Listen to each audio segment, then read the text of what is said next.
ಗಾಡಿ ತಗೊಂಡ್ಮೇಲೆ ನೀವು extra fitting ಅಂತ ಒಂದು ಸ್ವಲ್ಪ engine guard, crash guard, fog light compulsory ಹಾಕ್ಸ್ಕೊಳ್ಳಿ. ಯಾಕಂದರೆ ನಿಮಗೆ ಒಳ್ಳೆ ಫೀಲ್ ಕೊಡುತ್ತೆ. ಥರ ಥರ ಥರ ಥರ ಒಂಥರ ಇಲ್ಲಿ ಯಾರು ಇಲ್ಲ ಕಣೆ ನಂತರ, ಥರ ಥರ ಥರ ಥರ ಒಂಥರ ನಮಗೆ ಯಾಕೆ ಗೈಸ್ ಇದು ಬಂದು ಸುಜುಕಿ ವಿ-ಸ್ಟ್ರಾಮ್ 250 SX ಅಂತ. ಇದ್ರ ಬಗ್ಗೆ ನಿಮ್ಗೆಲ್ಲರಿಗೂ ಗೊತ್ತು, ಬೇರೆ ಥರ ಎಲ್ಲ ನಾನು ಹೇಳೋಕೆ ಹೋಗಲ್ಲ. Single cylinder, oil cool, liquid engine, ಆಮೇಲೆ ಡಿಸ್ಕ್ ಬ್ರೇಕು, ABS ಅದೆಲ್ಲ ನಿಮ್ಗೆಲ್ಲರಿಗೂ ಗೊತ್ತಿರುತ್ತೆ, ಅದೆಲ್ಲ ನಾನು ಹೇಳೋಕೆ ಹೋಗಲ್ಲ. ಗೈಸ್ ನೀವು ನೋಡ್ತಿರ್ಬೋದು 485 ಕಿಲೋಮೀಟ್ರು ಓಡಿಸಿ ಗಾಡಿ ರಿವ್ಯೂ ಕೊಡ್ತಿದ್ದೀನಿ ಸಿಂಗಲ್ ಓನರ್ಶಿಪ್ಪಲ್ಲಿ. ಗಾಡಿ ಮೈಲೇಜ್ ಬಗ್ಗೆ ಮಾತಾಡೋದಾದರೆ ನಾನು ಹೊಡಿಯೋ ಸ್ಪೀಡಿಗೆ ಇದು ನನಗೆ 38ರಿಂದ 42 ಕಿಲೋಮೀಟ್ರ್ ತನಕನೂ ಸಹ ಸಿಕ್ಕಿದೆ. 250ಲಿ ಈ ಸೆಗ್ಮೆಂಟಲ್ಲಿ ಇಷ್ಟು ಕೊಡ್ತಿದೆ ಅಂದರೆ ಗ್ರೇಟ್ ಅಂತ ಹೇಳ್ಬೋದು. ಈ ಗಾಡಿ ಇಟ್ಕೊಂಡು ಇದೇ ಸೆಗ್ಮೆಂಟಲ್ಲಿರೋ ಯಾವ ಗಾಡಿ ಜೊತೆ ಬೇಕಾದರೂ ನೀವು ಟ್ರ್ಯಾಕ್ ರೇಸರ್ ಆಗಲಿ ಮಾಡ್ಬೋದು.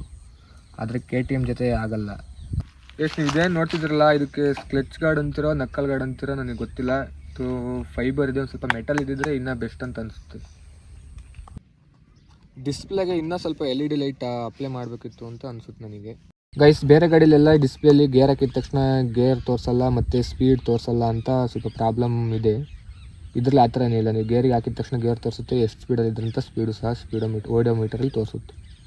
ಗೈಸ್ ತುಂಬ ಜನ ಗೇರ್ ಹಾಕಿದರೆ ಗೇರ್ದು ಸೌಂಡು ಕಟ್ ಅಂತ ಬರುತ್ತೆ ಅಂತ ಹೇಳ್ತಾರೆ.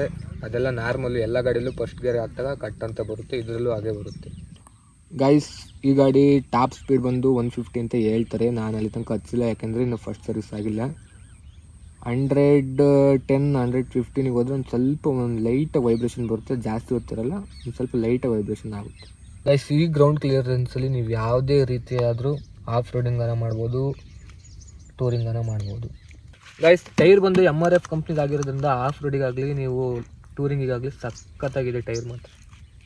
ಗೈಸ್ 250 ಸೆಗ್ಮೆಂಟ್ CC ಗಾಡೀಲಿ ಎಲ್ಲ ಓಕೆ ಆಗಿದೆ, ಆದರೆ ಆರನ್ ಒಂದು ಸ್ವಲ್ಪ ಲೌಡಾಗಿರ್ಬೇಕಿತ್ತು. ಒಳ್ಳೆ ಆ್ಯಕ್ಟಿವ್ ಸ್ಕೂಟರ್ ಇದ್ದಂಗಿದೆ, ಕೇಳಿಸ್ಕೋಬೋದು ನೀವು ಬೇಕಿದ್ರು. ಗೈಸ್ ಈ ಗಾಡೀಲಿ ನೀವೇನೇ ಬೇಜಾರಾದರೂ ಈ ಸೀಟ್ ಕಂಫರ್ಟ್ ಮಾತ್ರ ತುಂಬ ಸಖತ್ತಾಗಿದೆ. ಎಷ್ಟು ಸ್ಮೂತ್ ಇದೆ ನೋಡ್ಬೋದು ನೀವು ಸಹ. ಎಷ್ಟೇ ಲಾಂಗ್ ಹೋದ್ರೂ ನಿಮ್ಗೇನು ಅನಿಸಲ್ಲ, ಒಳ್ಳೆ ಸ್ಮೂತಾಗಿದೆ ಸೀಟ್ ಮಾತ್ರ.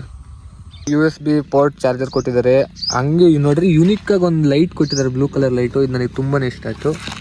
ಆದರೆ ಇದನ್ನ ಇಲ್ಲಿ ಕೊಡಬಿಟ್ಟು ಇಲ್ಲೇ ಎಲ್ಲ ನಾವು ಫ್ರಂಟಲ್ಲಿ ಕೊಟ್ಟಿದ್ರೆ ತುಂಬ ಲೈಕ್ ಆಗೋದಂತ ಅನಿಸುತ್ತೆ ನನಗೆ. ಇದು ಹೆಡ್ಲೈಟ್ ಬಂದು ಫುಲ್ LED ಕೊಟ್ಟಿದ್ದಾನೆ, ಆದರೆ ಇಂಡಿಕೇಟರ್ ಮಾತ್ರ ಹಾಲೋಜನ್ ಕೊಟ್ಟಿದ್ದಾನೆ. ಇದು ಒಂದು ಸ್ವಲ್ಪ LED ಕೊಡಬೇಕಿತ್ತು ಅಂತ ಅನಿಸುತ್ತೆ ನನಗೆ. ಆದರೆ ಈ LED ಲೈಟ್ ನಿಮಗೆ ಸಿಂಗಲ್ ಆಗಿ ಹೋಗ್ಬಿಟ್ಟಾದ್ರೆ ಅಷ್ಟೇ. ಎಲ್ಲನ ಹೈವೇ ಲಾಂಗ್ ಡ್ರೈವ್ ಹೋದರೆ ಬೇರೆ ಆಪೋಸಿಟ್ ಗಾಡಿ ಲೈಟಿಗೆ ಇದು ಇಲ್ಲ. ನಿಮ್ಮ ಡ್ರೀಮ್ ಬೈಕ್ ಬಂದು ನಿಮ್ಮ ಲವರ್ ಇದ್ದಂಗೆ, ನೀವು ಹೆಂಗೆ ಮೇಂಟೈನ್ ಮಾಡ್ತೀರೋ ನಿಮ್ಮ ಹತ್ರ ಅಷ್ಟೇ ಲಾಯಲ್ ಆಗಿರುತ್ತೆ.